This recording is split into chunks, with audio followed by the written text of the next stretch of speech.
Hi viewers, my today's video is on PMP Maths made simple. Here I am putting an effort to build series of videos that will help PMP aspirants to understand PMP Maths in easy way. I have heard from many of the PMP exam candidates that PMP exams are very difficult, but I can assure you that PMP Maths are very simple. You don't have to worry at all. In my today's presentation, I will cover estimation techniques and communication channels. So in coming slides, I will be covering estimation technique first, then I'll go to communication channel. Here it comes, 3-point estimation. 3-point estimation is duration and cost estimation technique comes under tools and techniques of two very important processes, namely estimate activity durations and estimate cost. That means estimate activity durations and estimate cost use the same 3-point estimation technique for estimation of duration and estimation of cost. As the name suggests, in 3-point estimation, three parameters are considered, namely optimistic. Optimistic is the best case scenario, most likely, that is, it happens most likely. Pessimistic is the worst case scenario.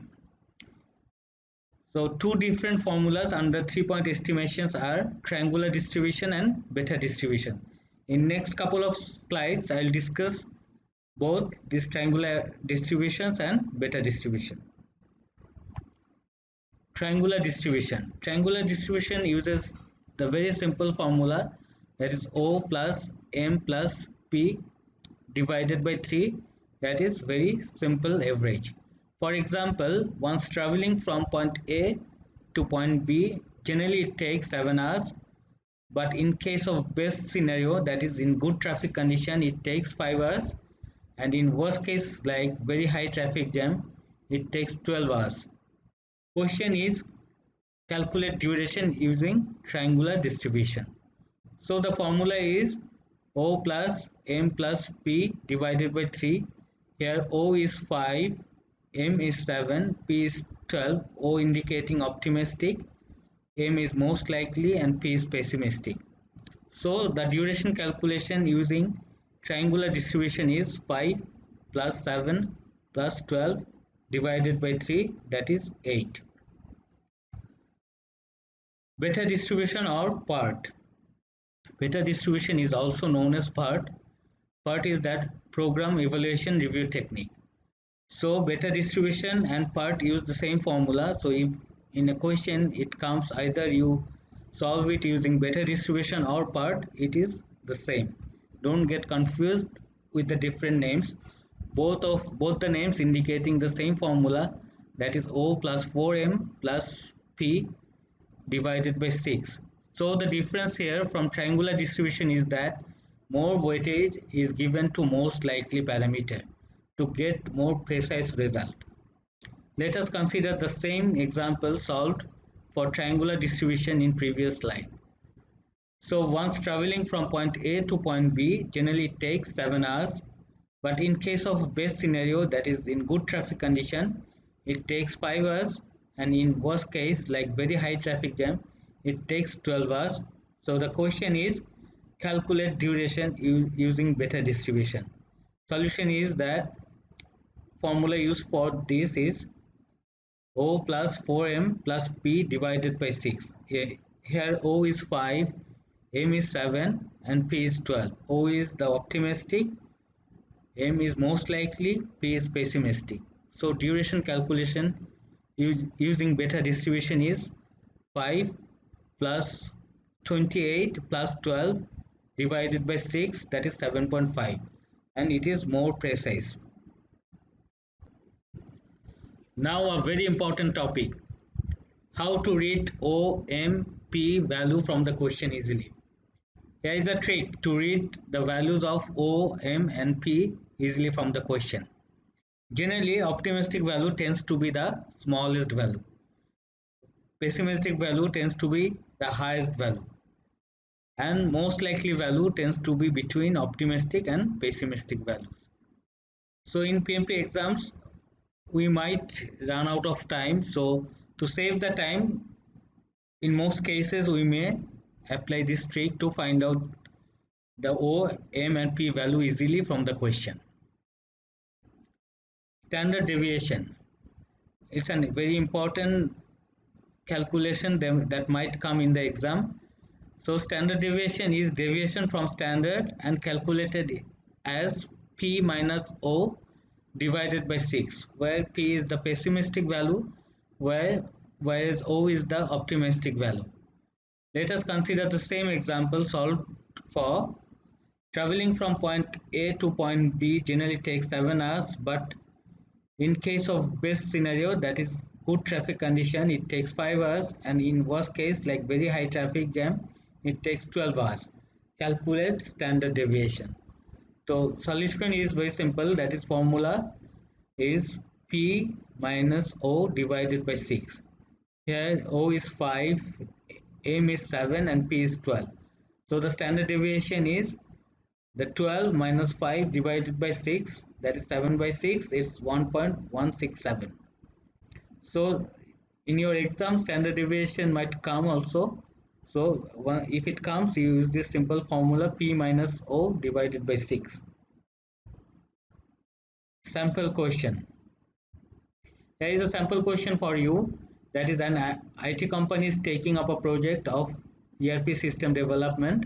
Project manager is fairly sure to complete the development by 10 weeks. But however, in best case scenario, if everything goes really smooth, the system can be developed in 8 weeks. And in worst case scenario, it might take 12 weeks.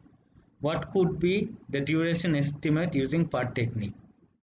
So option A is 8 weeks, option B is 6 weeks, option C is 10 weeks, and option D is 12 weeks. You can write down your answer in the comment section. We'll get back to you with the correct answer. Now I will discuss a very easy topic, that is communication channels. Calculating communication channels has very simple formula, and it is very likely to get a question on calculating communication channels in PMP exam.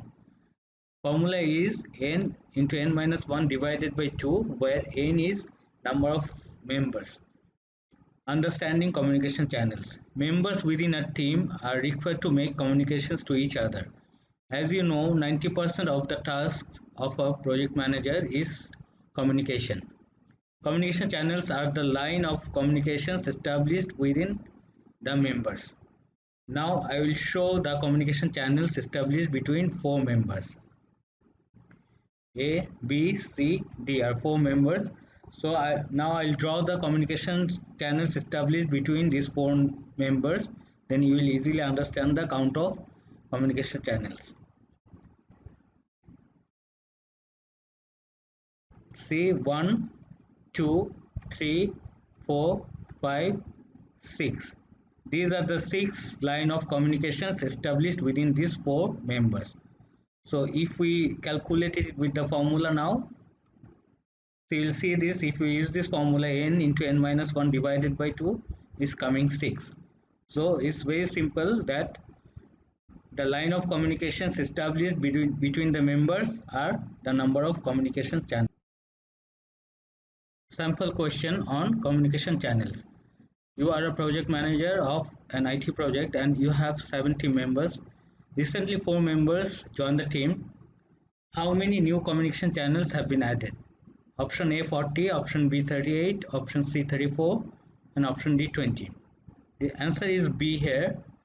How the problem is solved? Here the tricky part is that you need to count project manager along with the team members. Here it goes. Initial channel counts are 8 into 8 minus 1 divided by 2, that is 28. Here we have included project manager also, and that is why the count is 8. And once another 4 members added to the channel, counts raised to 12 into 12 minus 1 divided by 2, that is 66. So the new channels count is 66 minus 28, that is 38. Then the answer is B. I hope it clears your confusions and doubts and you can answer this question easily.